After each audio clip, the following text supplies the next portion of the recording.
اعوذ باللہ من الشیطان الرجیم بسم اللہ الرحمن الرحیم السلام علی الحسین وعلی علی ابن الحسین وعلی اولاد الحسین وعلی صحاب الحسین۔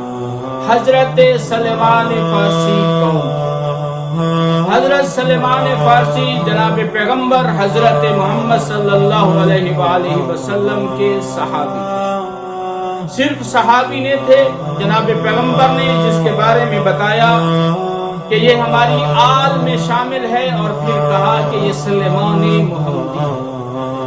8 صفر المظفر 36 ہجری کو مدائن کے مقام پر جناب سلیمان دنیا سے چلے گئے، وفات ہو۔ سلیمان کا مقام کتنا بلند ہے، جس کے بارے میں جناب پیغمبر نے فرمایا سلیمان ہماری آل میں سے ہے، اور سلیمان محمدی ہے۔ جب جناب سلیمان کا مدائن میں وصال ہوا، اس وقت جناب علی مدینہ میں رہائش پذیر تھے۔ راتوں رات جناب امیر المومنین نے سفر کیا، رات کو مدائن آئے اور جناب سلیمان فارسی کے غسل کفن کا انتظام کیا، اور جناب سلیمان فارسی کا جنازہ جناب علی نے پڑھایا۔ کتنا بڑا رتبہ ہے جناب سلیمان فارسی کا۔ جناب سلیمان فارسی فارس کا رہنے والا ایک فارسی تھا، اور جناب سلیمان ایک عام سلیمان انسان نہیں تھا۔ سلیمان کا بہت بڑا رتبہ تھا کہ اس کے بارے میں جناب پیغمبر نے فرمایا کہ سلیمان نہ خشک ہونے والا سمندر ہے اور نہ ختم ہونے والا خزینہ ہے۔ جناب پیغمبر نے دوسرے مقامات پر فرمایا کہ سلیمان نور حکمت عطا کرنے والا سلیمان۔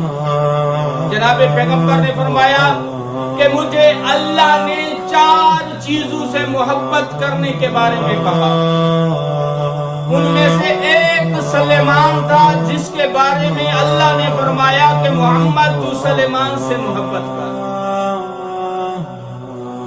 اور تیسرے مقامات پر جناب پیغمبر نے فرمایا 4 چیزوں کی جنت مشتاق ہوتی ہے، ان میں سے ایک سلیمان فارسی ہے جس کی مشتاق جنت ہے۔ سلیمان فارسی کا رتبہ کیا ہے؟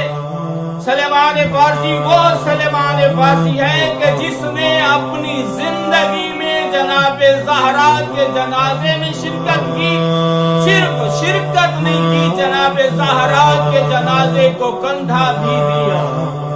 جناب سلیمان وہ سلیمان ہے کہ جنگ خندق میں جس نے خندق کھودنے کا مشورہ دیا تھا اور جناب پیغمبر نے وہ مشورہ مانا تھا، وہ سلیمان فارسی۔